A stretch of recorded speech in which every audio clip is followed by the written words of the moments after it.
Palo Alto studio connecting Silicon Valley and Wall Street. I'm John Furrier, host of theCUBE here with Dave Vellante, my co-host.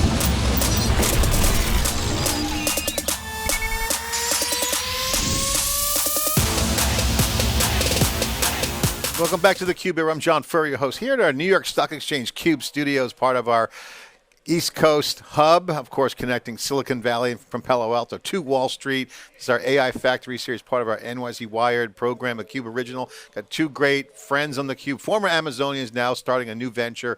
Again, coming out of stealth, kind of hitting the agent market. We got Trevor Hansen, founder and CEO, Blunom.ai. We'll get into the name in a second. Serge, Shevchenko, who's the co-founder and head of revenue. The pressure's on you. Serge, great to see you. Yeah, likewise. Trevor, congratulations. This is your first public launch video here in theCUBE. Appreciate you giving us access. We've known each other from the Amazon days, so congratulations. Yeah, thanks, John. Firstly, it's been a tremendous journey. We've partnered multiple times throughout the journey, seeing customers go through the cloud migration now, trying to figure out how to implement AI. I spent a lot of time deeply understanding the problem statements across companies trying to securely adopt this, and no better way to solve it to go build the product myself. So being really passionate about building this sovereign AI strategy for customers.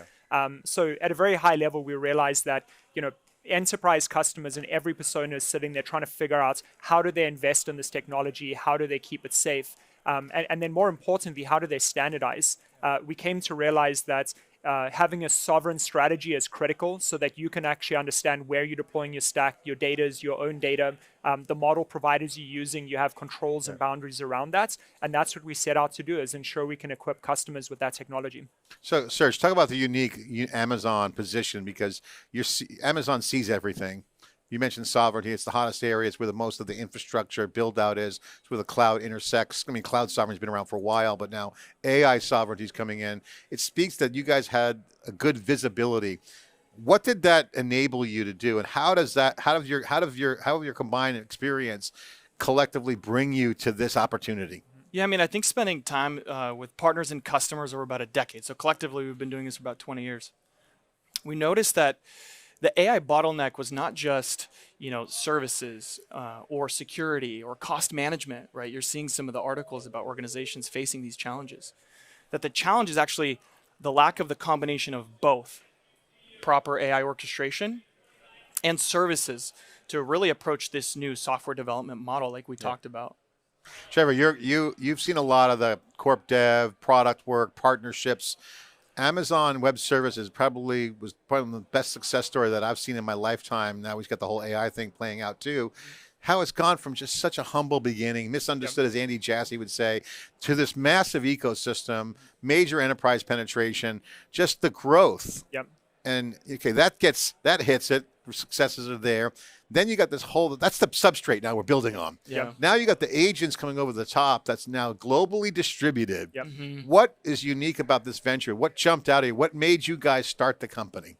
Yeah, I mean, the first is partners play a critical role in this journey, right? So there's existing technology providers, ISVs, and consulting companies that are helping these customers migrate, modernize, unlock that value. The problem is when you're implementing this technology in isolation, there's a couple of problems that come up in the enterprise. You have shadow IT popping up in every line of business because they're all procuring AI software individually and with good intent. Then shadow AI or IT? Well, both. Both. It's both, because this technology... IT's become the cloud, basically. Yeah, this technology isn't isolated. It actually integrates with your data, and you need to make sure that you've got the right security protocols in place so that the agent doesn't index your whole database and spin up thousands of dollars of unnecessary cost, let alone pulling IP into a model provider where you want to expose your company. So ensuring that the company has the right control plane in place and they have the controls in-house, it allows them to be effective at evolving the business from a traditional architecture to be agentic. And when we started building this, we realized that partnering early for success was critical as well. So working with consulting companies that give them the ability to choose their model provider, choose their cloud, and choose the outcomes they're trying to invest in. Yeah, and you talk about AI factories often here, and I think we're also being mindful about the infrastructure and the hardware layer as well, ensuring that agents are building on the right hardware and the most efficient hardware as possible. On the AI factories, how do you plug into that? Because one of the pain points you were just mentioning, Trevor, is that the enterprise adoption is chaotic, and it's total chaos, not even managed chaos. Yeah. I mean, cloud shadow IT was managed chaos because essentially I was basically going around bottlenecks and blockers and organizations and getting a better deal in the cloud. That was good chaos, but it was more of an IT disruption. Shadow AI is just totally chaotic. Things can run wild, grab credentials, and the databases are involved. I mean, it's essentially a data sprawl, uncontrollable.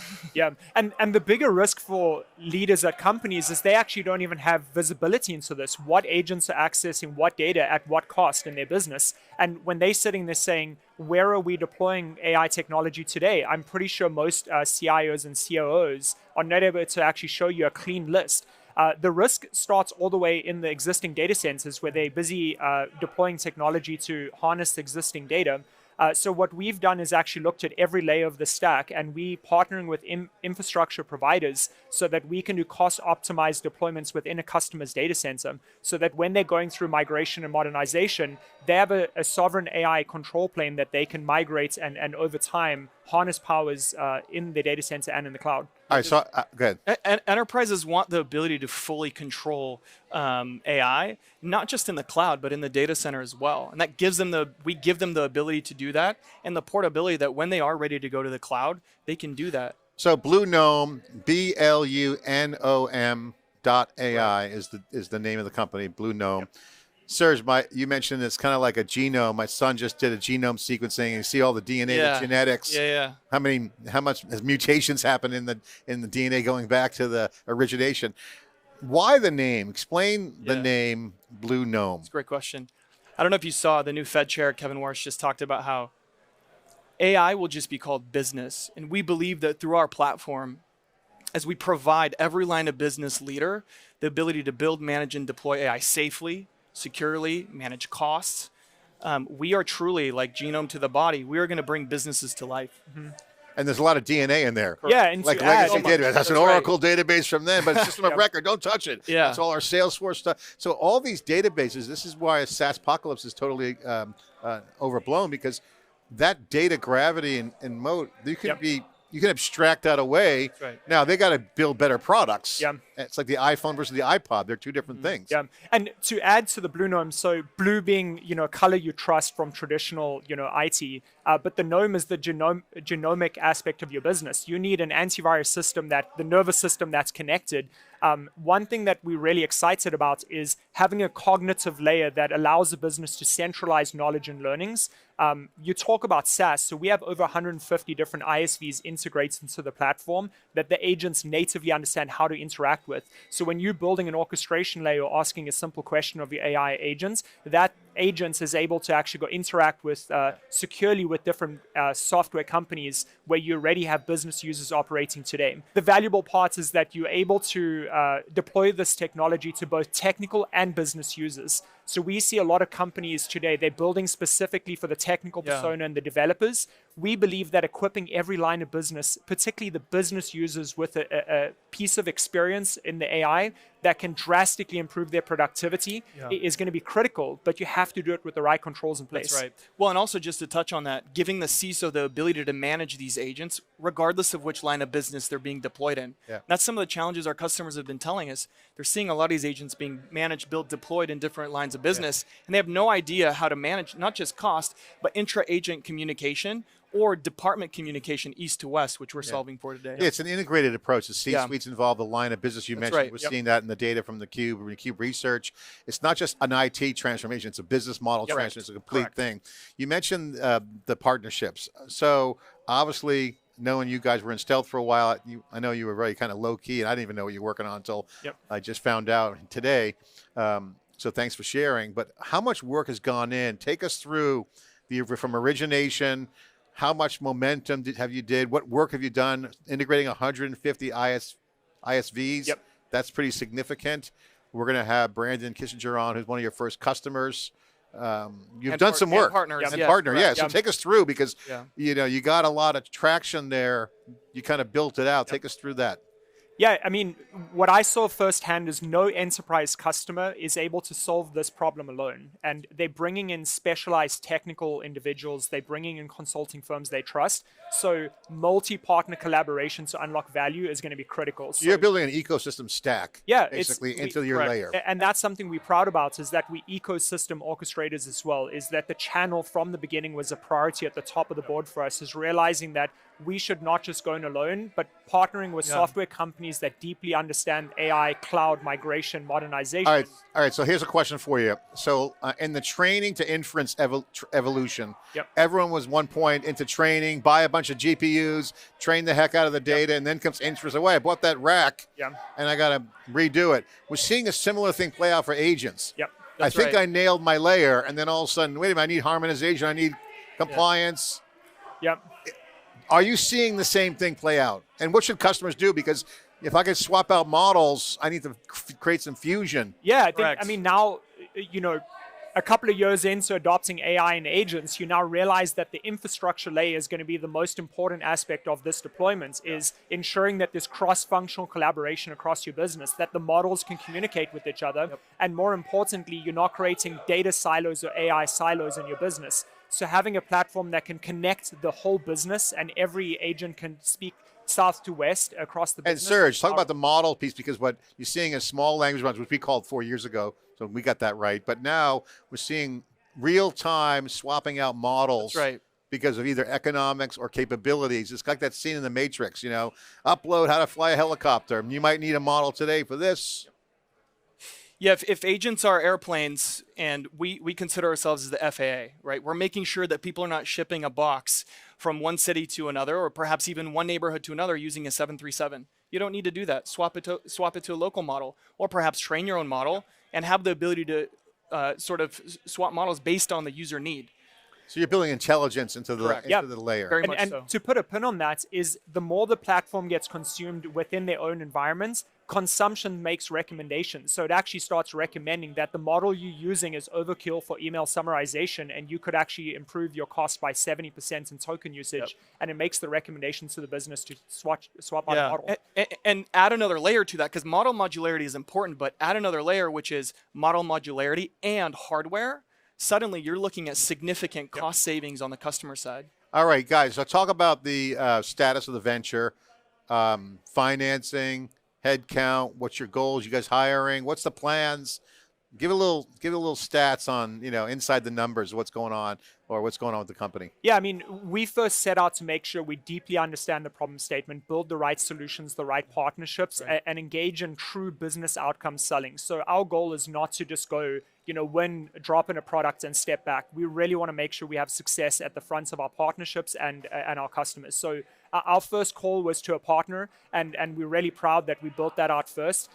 We actively in conversations with investors, and we're excited about those. But we're in the long run. We want to make sure we create compounding value. So you have not done a big VC round yet? We actively in conversations with venture capital and investors, and it's going to be a key part of our growth story.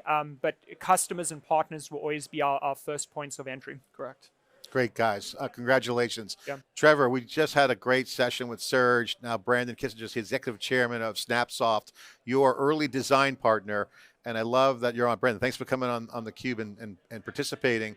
You know, a startup success is make or break by their entry strategy, right? You win or lose by your risk management, but it's a gut feel. So smart money always gets a nice partner, design partner they call it. That's what you guys were. Explain the relationship that you guys have and how'd that come together? Yeah, absolutely. And John, thanks for having me. I ended up sitting down with Serge over a cup of coffee. Told me about an idea him and a colleague had started, is going to kick off. And we deploy agentic agents in the AWS ecosystem all the time. We're a premier tier AWS partner, been around since 2016. And what's always fascinating to me is you got to take a stance on this and truly believe that when you deploy agentic agents, there has to be a control plane. There has to be governance. You have to think about token economics if this thing is going to scale. And I was blown away when I sat down with these two and got to see the platform firsthand. And we've adopted it internally and for all of our customers. And Trevor, you were detailing out with Serge about the vision. And we talked about you guys' pedigree at AWS. Now you have an AWS partner, tier one. When you look at that, the cloud game was hard. If you look at like the growth of cloud, it was over a decade and a half Yep. or more, depending on how you look at it. But now the AI thing's shooting up even faster, built on cloud native. So I guess my question for you guys is, as you see the market surge up with the AI, you still got to run in cloud, but the on-prem piece has token economics built in there because, you know, all AI teams will get built on premises first, kind of like almost like a LAN environment, with given the cost of tokens. So you're starting to see actual enterprise workers get enabled for the first time using the tools as a utility, Yep. and they're burning through their token budgets. So you're going to see a ton of on-prem where the data is, but the cloud's not getting any smaller either. Yep. And now you got international with sovereign cloud. So now there's a whole nother architectural reset. So the question I have for you guys, how do you see that architectural reset? Because it's not that throw away the old, it's building on top of. How do you guys fit into that narrative? I mean, I can add to start. So I believe meeting a customer where they are in their journey of, you know, from their data center to the cloud. So they've invested significantly in existing infrastructure, applications, data that they house internally. You don't have to wait to unlock that value in the cloud out the gates. What we have built is an orchestration platform that can drop into the data center with our infrastructure partners. And the key part there is partnering with services partners that can help you understand your current estate in your data center and help you be able to surgically identify workloads to move to scale into the cloud. And that's where the Better Together partnership comes in, is having a technology platform that is sovereign and a services company that you trust that can help you through this transformation. Brian, you've seen a lot of the lift and shift and all the microservices come out, high-level services from Amazon. As the AI comes in, how's that intersecting from your standpoint? I'll tell you, the free cash flow that it opens up for a business is where I see so much of the importance when it comes to AI, and especially agentic AI and its workflows, especially when you can start to operationalize it at scale, which is, again, what the Blunom platform helps us to do. But whether the customer's in the data center, whether they're in the cloud, I see this huge opportunity to migrate payroll costs into cloud consumption, usually at a discount, 60, 70% of what you would have spent otherwise. And it's fascinating to see the level of human productivity that goes up in the company. And I'm sure, like every business owner, I got folks whose sole job is to put revenue money at the top of the funnel. And then I have whole teams of people who need to bring it down to the bottom. And the more of it that gets at the bottom, the more I get to reinvest in growing the company. And that's the story I talk to with customers for why they adopt and go down this agentic journey. Expand on that, because this is where the revenue action's coming in. If you look at all the agent successes, I just did an interview this morning with a founder of a company that's been around during even the big data days, and he's in the governance area, he's crushing it. But the revenue is really, for the ones that do agents right, see revenue, not just cost takeout. And now you bring up the other issue of, where's the budget going to come from to buy more tokens or build more teams? So the economics become big. And I really don't like the word tokenomics, because that's just cost of tokens.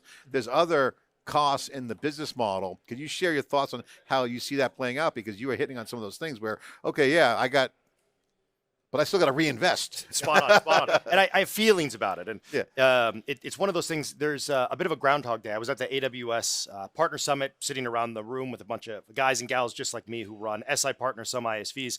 And it was fascinating. They got asked the question, what would it take for you to implement more agentic AI in your customers and in your own company? And without question, everybody came up, well, that we got to clean up the data first. And what's fascinating, because this is a change over the last few months, you don't have to clean up the data anymore. We're building agentic agents that actually complete a workflow. And when I say agentic agents, I'm not talking a singular agentic agent. I'm talking, we're building full stack agentic applications that finish a process end to end. And so those token economics become critical when you're looking at that actual activity that person is going to do. Sometimes accuracy has to be higher. Sometimes it can be lower. You can cost save here. You can cost save there. Sometimes you have to spend a little bit more. You have to make sure that if you build out an agentic workflow to do a creative type of project, like write an email or a paper, that they're not submitting it 47 times to change one sentence. I mean, the cloud game was great. Dave Vellante and I would always joke about pay by the drink, usage-based pricing. When you get to the agents, they're drinking a lot. They are. Right? So the token thing, I mean, all kidding aside, this is policy routing. This is service level agreement, like thinking. This is like an OS. It's got scheduling involved. I mean, this is a complex system. To add to that quickly, so I think as leaders at a business, you want to see P&L impact. Your orchestration layer shouldn't just be executing the workflows and keeping those agents secure, but more importantly, it should be surfacing up recommendations for efficiency. And that is purpose-built workflows, more deterministic, what model providers to be plugging into your agents, and you should be seeing that efficiency gain. So as your token spikes, essentially you should be seeing it continuously optimize. On the top line, that's where services partners come in, is directly partner with the CEO and say, what are the key priorities for the business? Where should we be investing the efficiencies we've gained? I think you guys are hitting an organizational kind of like a Venn diagram. Everything's coming together. The C-suite's changing their roles, the engineering teams, partnerships, and then at the middle is the AI builder. I call it the AI builder persona because it's not just a developer, it could be a business person. In the C-suite, the line of business owners elevated. And now the C-suite's got the CFO and HR involved. CISO and CIO are super positions. Absolutely. And then the platform engineering and the data science, they're all coming together. So in the middle is the AI builder. Okay, so if you believe that, you say, okay, that's going to be the killer persona. How do you see that operating model working, and what attracted you to Blunom? Because that's the optimization point. Because if I'm a builder optimizing payroll or closing the books in the C-suite or running platform engineering, I'm the builder. So putting in these agents all throughout your company is like hiring hundreds of interns and giving them access to all your critical systems. Like these agentic workflows are not George Foreman grills. You can't just set them and forget them. And that's what attracted us to the Blunom platform the second I took a look at it. And the orchestration layer and the visibility it provides to my engineers as we build, as well as our customers when we deploy it and manage those, is phenomenal. And every business does this. Every year they sit around and they do forward planning for the next year. And there's KPIs that all of the C-suite, those line of business owners decide to hit. And then they ask for all the budget and headcount to be able to hit those KPIs. We did the same thing internally at Snapsoft. And I sat down with the team and figured out which of the future headcount could we replace with agentic workflows. And it was a fascinating process to be able to show the ROI that way. How long was the list? Must have been a huge list. We let's take these three. So if you think of Snapsoft, we came up with 16 agentic workflows across my LOBs just off the top of their head. And then we started to build it out. But there was a key thing we learned in that process is that somebody's job has to be to manage those agents and those workflows full time. It could be internal at the company if you have it, or you can outsource it to a partner like us to be able to manage them, build them, identify and build them, and manage them for you. I sort of joke the CFO and the COO are my two biggest supporters at the customers we talk to, because those are the ones who always have well, they can see the shadow AI hit their department. That's why shadow IT really drove the cloud business, because the guys knew, hey, I can put my credit card down, I'll get the prototype up, then I'll prove it, and then I'll get budget. Now that's happening in every department. Like, oh my God, this is actually real. I want to come back to your question, which is the reason why all these personas are gravitating towards each other to say, how do we solve this together? To me, is an indication that businesses are going through a big transformation. They're trying to figure out how, as a leadership team, they're going to invest in change and securely adopt AI. So when we think about our platform and the way we built it, we thought very meticulously about the CEO's AI strategy, the CFO and how we give them financial control, the COO on how to create orchestration, and essentially a workflow management platform that can deploy to every line of business user, not just technical, but empowering every business user to be efficient. Okay, so Brandon and Serge, talk about where you guys intersect and what that means for people watching. Are you in business today? How do people engage? What's the status of the go-to-market? What are you looking to add from a tech stack perspective? So we, June 9th, we're going into public preview, so please reach out to us, Blunom, also our partner Snapsoft. But I would leave every leader watching this with three key takeaways. The first is take back control of your AI strategy. You have to think about a sovereign AI strategy for the long term. And when I say sovereign, I'm saying bring back some control in-house so that you have the controls, the levers, and you can see a future with the right platform. The second is partner early for success. You have to bring in specialized, skilled people that share the same outcome interests that you have, that are able to help you meet you where you are and essentially transform. And then finally is empower and democratize every person across the business. Stop focusing just on developers in the IT department. Your business users in the line of business are all trying to find technology to help them be more productive. The problem is they're all buying off-the-shelf vertical solutions. They're creating shadow IT for you and also limiting your visibility. So standardize on a control plane that empowers you. I'll say get some managed chaos, not full chaos. Brandon, talk about the execution of all this, because at the end of the day, you got to execute. I mean, I can buy that strategy all day long. Sign me up. I want to take that hill, put AI and everything in my business. But to get to a system of execution, to talk about sovereignty is hard. Talk about what you guys are doing and how this fits in as you guys execute? Because you guys are also transitioning in real time too. Yeah, John, that's the right question to ask. So we are an all-in AWS partner, and they have phenomenal programs to be able to make this easy to implement for customers. If you think about the three-legged stool for why somebody does or doesn't do something, expertise in-house, the budget, and then of course the bandwidth. You know, not everybody has employees sitting around not doing anything, ready to experiment.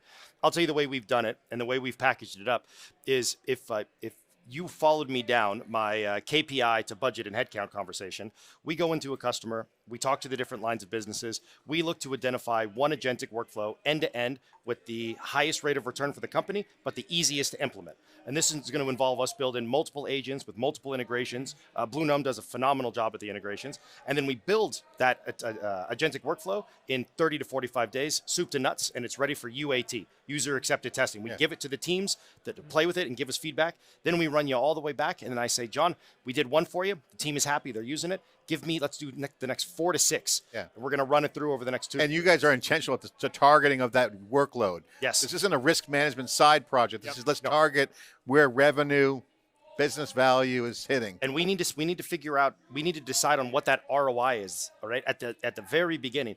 I'll tell you internally, we have our AP and AR process automated with agentic workflows, our allocation process with agentic workflows. So many of our business unit and teams enabled with agentic workflows, and the ROI becomes clear. But get your first one. I would tell everybody, get your first one done, and then we'll build out a half a dozen for you. Do you see the kind of makeup of an individual? Maybe let me rephrase. Is there a threshold for implementing that kind of full stack? When does someone qualify to and leverage the platform, or how does someone become AI native with it? What's the entry point? I guess that's my question. How would you guys talk about the Trevor might have an opinion on this one, and it depends on the workflow. For the one I'm talking about specifically, Snapsoft is a few hundred employees. I have 24 agentic workflows that I can deploy, and it's the ones the companies that do get enabled by AI are the ones who are going to have more free cash. It doesn't have to be a big. It doesn't have to be a big enterprise. Doesn't have to be. Yeah. I think even be a lot of the small SMB, ones. Absolutely. I think cloud prime native time. company, obviously with Amazon. I think to add is what's nice about our platform is you don't have to have an enterprise capability deployed out the box for an SMB. SMBs don't have a technical or an AI department. So we're DevOps at theCUBE. We have full AWS stack. For us, we could leverage it. Yeah, exactly. And we have workflows, not a lot. Yeah, so when you look at customers that are trying to implement this, digital native are going to be moving a lot faster. You have 500 to 2,000 users. They're the ones leaning in, investing in this technology. Ideally, they've been building some version of a stack in-house, and they realize they're better served moving those engineers to customer-facing experiences versus trying to build their own orchestration plane. So I would recommend, if you're sitting there thinking about your economics and the amounts of developers that you're building in-house, what I see is it's really compelling when your developers moving at 10 times the speed in the past. But the thing is, what are they working on as an outcome? Are they actually building a product that's going to impact your P&L? If they're not, bring in Blunom, bring in Snapsoft. We'll dive in and help you identify use cases. I think the P&L impact's huge. I guess my final question for you guys, because you've got great visibility, I'm curious. There's a huge set of customers out there that are on AWS and have had all the goodness of the cloud. Doing great. I mean, they're building platforms on top of AWS. Now they have to architect the journey. What's your advice for people? Because I'm imagining with all the inside baseball you guys have of AWS, there's a lot of nice intersections between the on-prem, sovereignty, global footprint, dealing with regions, dealing with failback over, data privacy, revenue generation in country. What's your advice for customers out there? Amazon Web Services customers and other clouds. To add, and then I'll hand to Brandon, you need to lean in with your AWS account management team and tell them your long-term strategy and call out partnerships that are critical to you. And that's something we've really enjoyed, is that the account teams are partner-friendly. They are co-selling to help unlock cloud value. And there's programs that help with migration, modernization, AI adoption, AI assessments, etc. So really making sure you're leveraging the channel of AWS. So for our engagements for every customer, we're going to contact your AWS account manager, say, hey, this is us, we partner obsessed, we're coming to help you unlock your cloud journey with this customer, and we're going to be in the accounts for the long term. I guess my question is, where do I plug in to AWS? I got my partner management, but I'm thinking architect. Yeah. Do I just plug into the stack? And that's where our business outcome orchestration part of our business is we immediately dial and connect up all the different stakeholders together. So if you don't know the right place to go, contact us and Can we'll I help do you. self-service? Yes, there's a self-service. You can authenticate with Microsoft or Google on the platform, and your users can populate. But at the end of the day, you really want to make sure that you're transforming with partners for success. So as much as you can make your own progress, which the platform provides, and a SaaS-like experience as well. So will you guys be in the marketplace? Yes, AWS Marketplace is going to be a key point here. It's really helping those enterprise customers draw down their investments in AWS. So I could consume through the marketplace. Correct. So marketplace, private pricing agreements, or just standard subscription is going to be a key part, and we're excited. And how are you guys thinking about revenue model, just while I got you here? So revenue, and that's why we're moving away from per seat licensing. We believe we're going to be pretty disruptive in the economics of SaaS and software.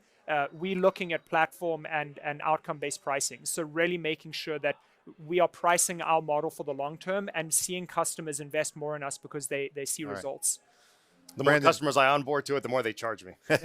So Brandon, I got to ask you a question since you're here, because I'm fascinated by the ecosystem evolution. How do you see the cloud ecosystem evolving to this AI native ecosystem?